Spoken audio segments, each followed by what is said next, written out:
Welcome to The Explainer. Today we're unpacking a really stark, frankly fascinating concept titled digital silence, a 7-day recovery journey. Now, we aren't just talking about, putting your phone on Do Not Disturb for a quick dinner. No, we're talking about a complete paradigm-shifting separation. Okay, let's dive into this. I actually want you to take a second and physically look at the device you're likely holding in your hand right now. Or maybe it's sitting right there on your desk. What actually happens when you put down your phone? Just let that question hang in the air for a moment. The source material we're examining today absolutely does not treat this question lightly. It doesn't view putting the phone down as some casual everyday act, but rather as the catalyst for an intense transformational experience. Section 1. The phone goes dark. Initiating the journey. When you actually initiate this journey, it is a jarring choice. You're moving from digital noise, that constant low-level hum of group chats, those phantom vibrations, the endless doom scrolling that makes up our status quo, to the incredibly stark destination of digital silence. The chasm between these two states is literally immense. You're severing a connection you rely on constantly, just completely flipping a switch from always on to totally off. And that initial moment, that is the gateway to absolutely everything that follows. Section 2. The unspoken withdrawal. The hidden struggle. Let's really look at this phrase drawn directly from the text, the withdrawal nobody talks about. The source is treating this exactly like a physical dependence.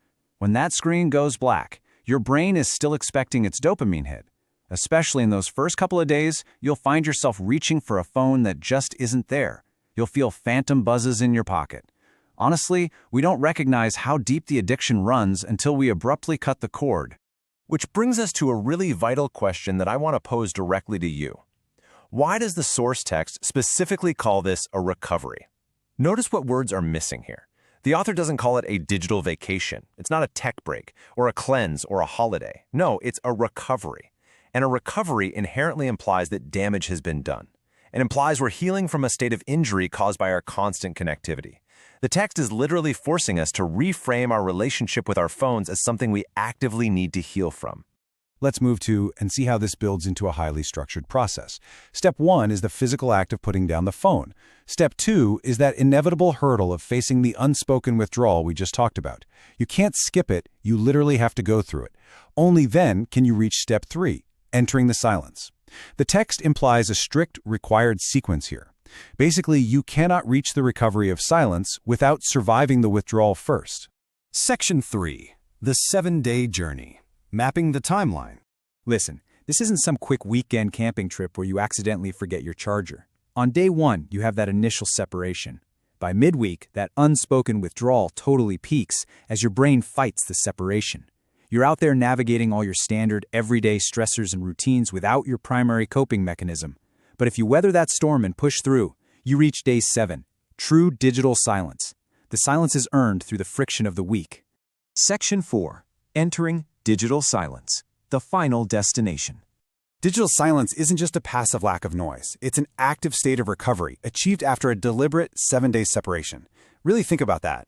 The silence itself is the healing. It's this profound state where you finally achieve true mental clarity, operating completely free from that digital tether. It's an active achievement, hard-won through intentional separation. And this brilliantly illustrates the full scope of the text's promise. You put the phone down for a full 7 days. You confront that unspoken withdrawal head-on. You achieve a state of digital silence.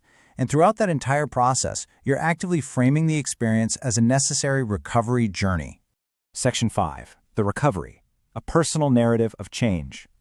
So, the crucial point is that this isn't just about changing a bad habit. It is a deeply personal narrative of change. By using the very specific words, a 7-day recovery journey, the text is basically holding up a mirror to our modern society. It demands that we recognize the psychological toll that constant connectivity takes on us, and it validates the serious effort required to step out of that digital ecosystem and reclaim our psychological autonomy. Which brings us right back to where we started. But now, that initial question has so much more weight to it. What happens when you put down your phone for 7 days? Now that you understand the blueprint, the initial shock, the unspoken withdrawal, the absolute necessity of framing it as a recovery, you really have to ask yourself, could you survive the withdrawal phase to finally achieve that true mental clarity and digital silence? It's a fascinating challenge from our source material today, and I'll leave you to think about exactly how you might handle that journey. Thanks for joining me on this explainer.